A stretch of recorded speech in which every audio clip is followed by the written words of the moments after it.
I would just like to say that you can ask your questions in the questions or chat section. I'll try to answer them towards the end.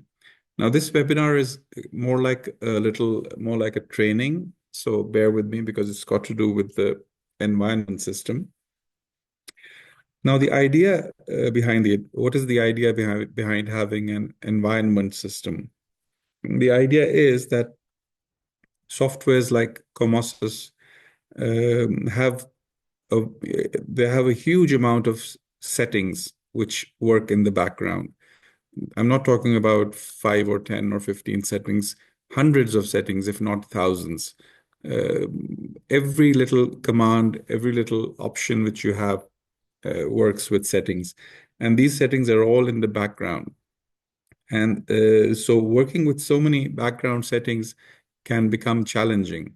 So it's to face this challenge, to overcome this challenge, we have something which we call the environment system. And the idea is that we start off with the factory settings, and then we build on top of that so that we can streamline our experience. Now, like I said, this will be a bit like a training. So it'll be like a training which takes you through the file structure, which works in the background.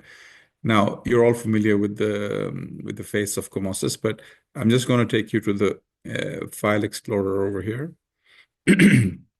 Now, in everybody's computer where COMOSYS is installed, you'll have your C drive. And inside the C drive, you will have a directory called program data. Everybody has that on Windows. Now, inside program data, if you come down, you will come to a point where you see Proya software. And inside Proya software, you will have the various versions which you might have installed. The latest version is COMOSYS 2024S. So I'm going to just click on that. And inside this directory, COMOSYS 2024S, you have certain other directories. And if you look at it over here, there's a directory called environments. Okay, so there are other directories as well, some other files as well, but this is the main directory I want to talk about for a bit. Now, if I double click on the environments directory, you see that COMOSYS is shipped with 1, 2, 3, 4, 5 environments off the shelf. These are the Australian environment, the default environment, the Russian environment, the Turkish environment, and the USA environment. Now, these are off the shelf. So when you buy COMOSYS, you will receive all these off-the-shelf environments with it.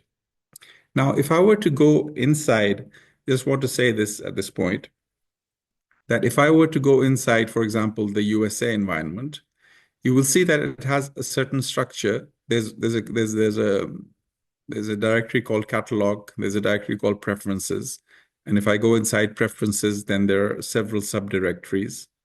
And there are many files over here. But if I were to go into the Australian environment, for example, once again, you will have the same structure. The catalogs directory and the preferences directory with many subdirectories, and then many files under that. So the first thing I want you to note is that these directories all have a common structure, all have the same subdirectories and the same files inside them. It's just that the contents of those directories are different.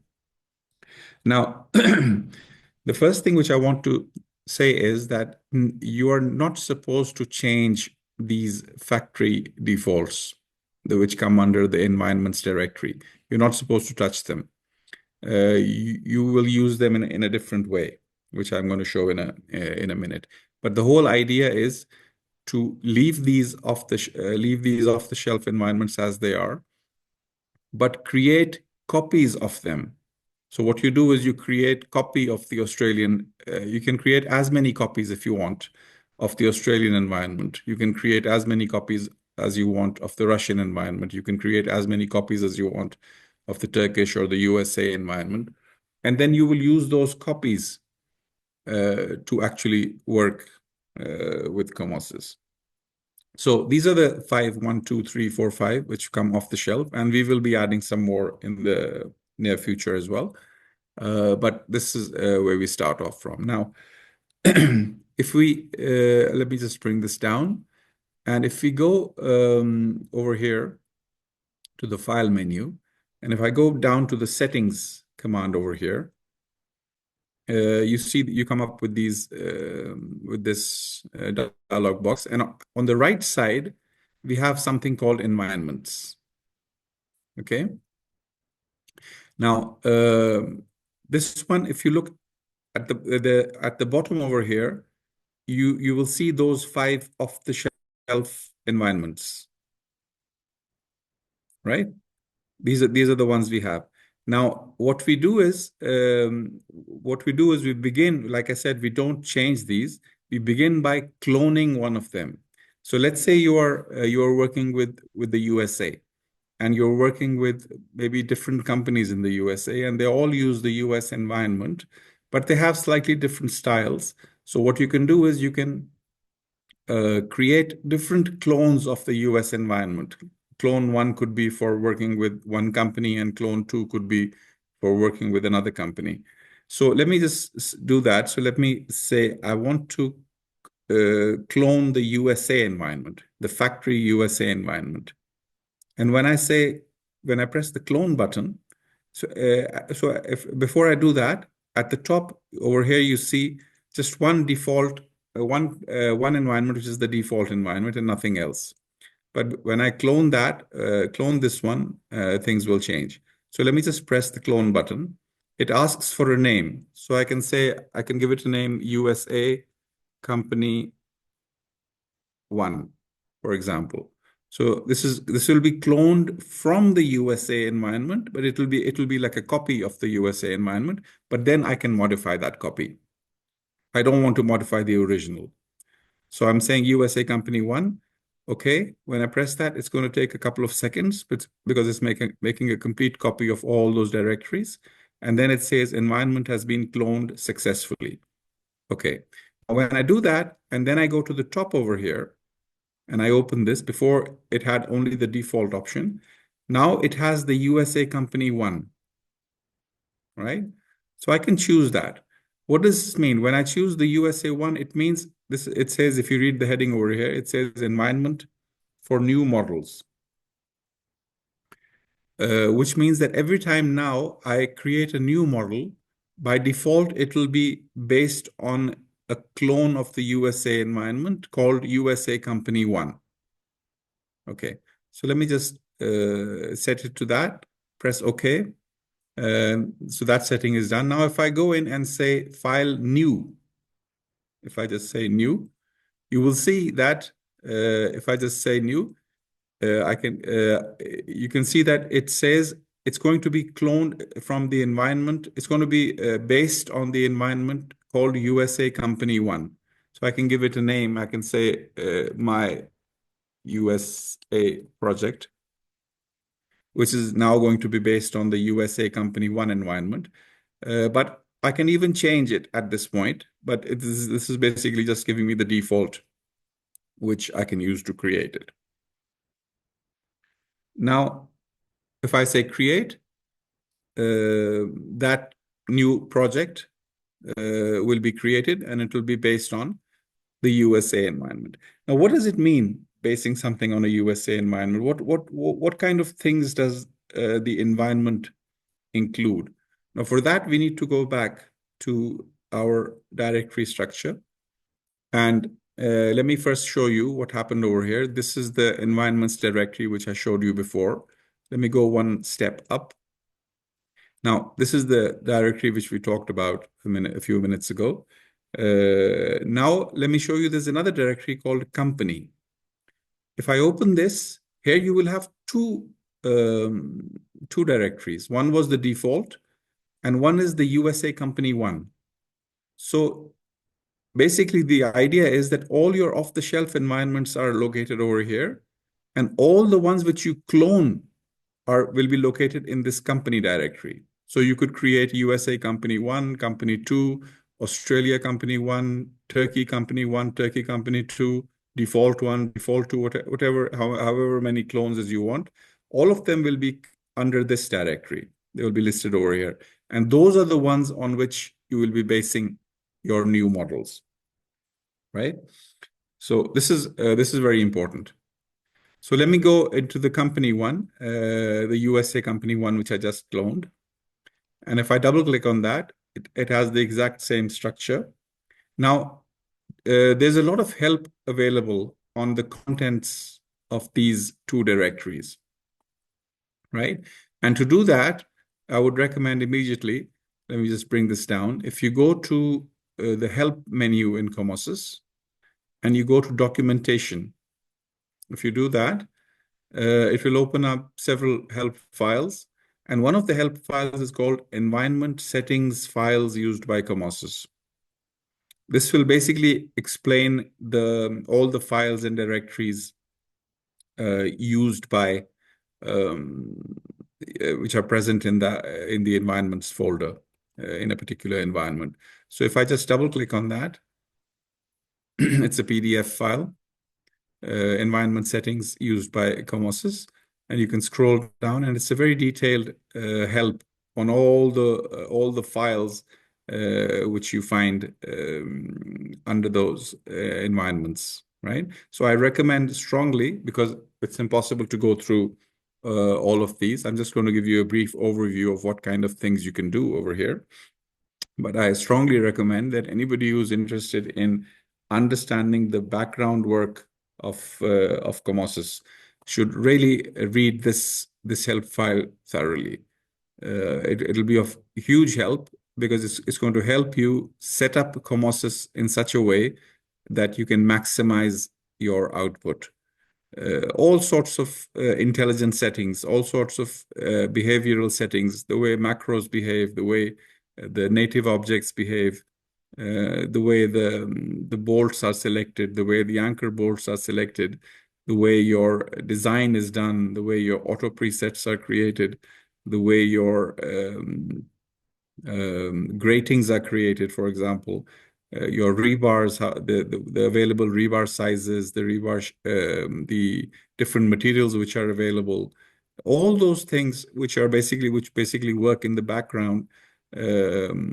Your macro limitations file, your minimum fillet weld sizes, your color related files, visibility settings. There's a lot over here. It's impossible to cover it in half an hour. It takes a long time. But I just want to show you that if you go through this file, what it will do is it will explain to you one by one what's going on in the background. So if I were to go back, if I just let me pull this down and pull this one down as well. So if you see over here, I'll just give a brief overview. So over here we have under the USA company one, we have one directory called catalogs. And if I double click on that, you will see that you have these two files with an extension of GDB. These are your database files for profiles and your bolts. So for example, if you're using the American USA environment, then your section database will be composed of the sections which are used in the USA.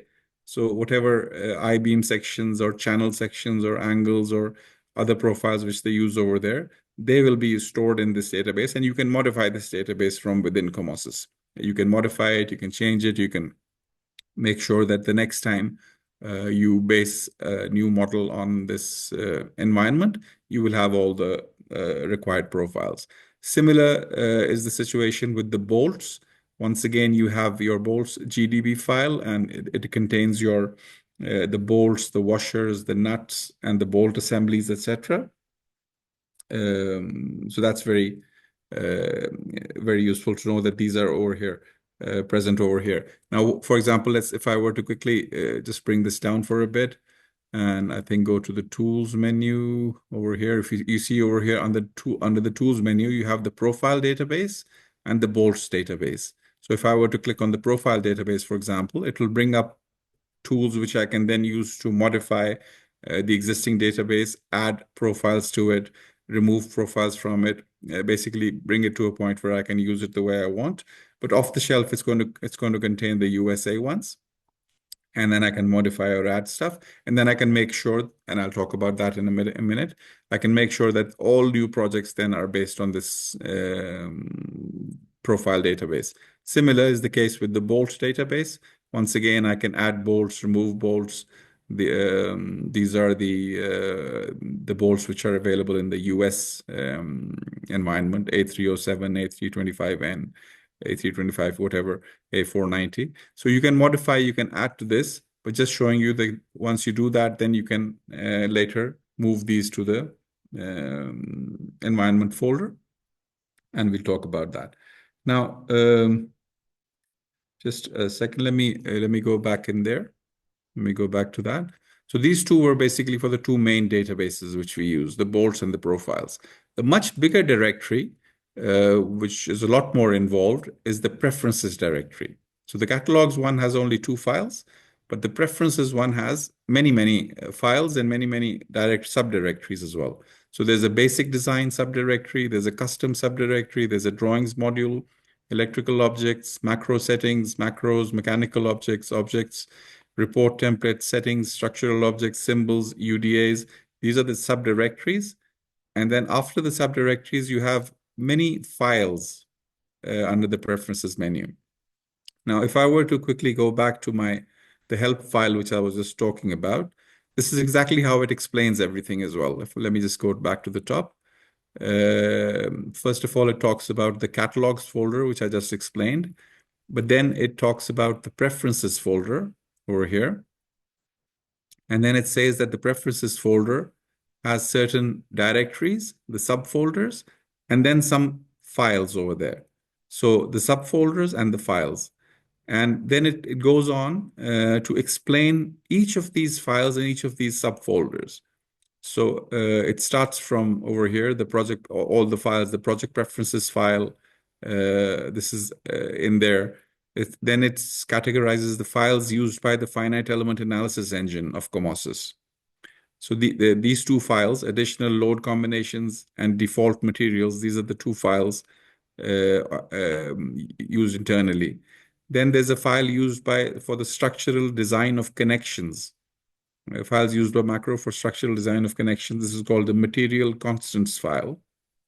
It's placed under the preferences directory.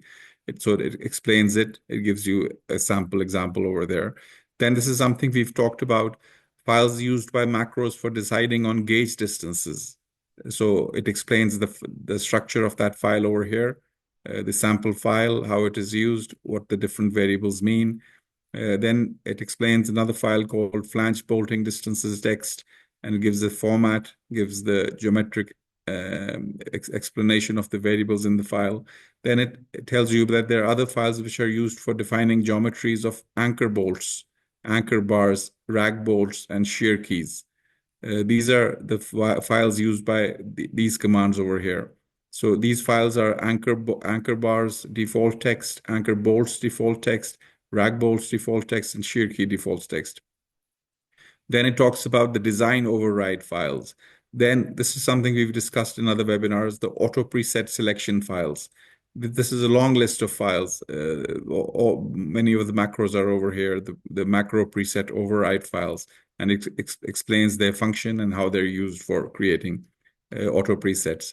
Then it talks about files giving geometrical data for checkered plate and gratings and expanded metals. So what you can basically see over here is that this particular file will explain, if you just double click on these files from there, you will easily be able to find out how they're used by COMOSYS. So this basically gives you a very nice summary of what these files do. And then after you go through all the files, at the end of the files, it then starts explaining the folders. So if you remember, inside there were certain files under the preferences menu, but there were also 1, 2, 3, 4, 5, 6, 7, 8, 9, 10, 11, whatever, 13, 14 folders over there. So then it explains the folders which reside under the preferences folder. Now over here you have the basic design folder, you have the custom macro. The custom folder, for example, is dedicated to custom macros. So whenever you will create your own custom macros in COMOSYS, each custom macro will be located under this directory. And then it further explains what the structure of all those directories looks like, and what kind of files will those contain. So there's a lot, of course. Each one is a topic in its own, and we're doing separate webinars. The whole idea over here for this particular webinar is to understand everything which you can do, basically. So, for example, there's a drawings module subfolder over there. It has all the information you need to create drawings. Then there's electrical objects. There are macro settings. These are the presets with the MPR extension, which we've talked about in other webinars. Then there are mechanical objects. This is the objects directory, which contains preset files for all the objects, like frame objects, bolt objects, plate objects, weld objects. So these are the MPR files for those macro preset files.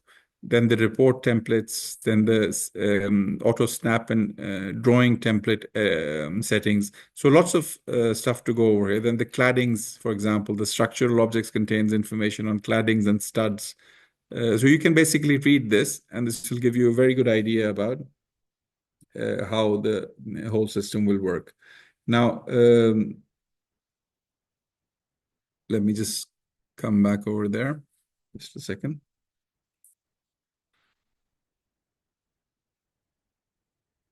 Yeah. You will also have a separate directory for your user-defined attributes. So if you create user-defined attributes, then they will be located under the UDA directory. If you create, for example, custom symbols, they will be located under the symbols directory. As I said in the beginning, the background is composed of hundreds of files, if not thousands. In order to be able to optimize the software, any software of this size will have this much information in the background, fortunately or unfortunately. But what we are working towards is this ability to give the ability to the user to kind of infinitely customize COMOSYS, so that they can streamline COMOSYS in such a way that whenever they start a project, everything turns into one-click connect. Everything comes down to very quickly just pressing a few buttons, and everything is working exactly the way you want it to work.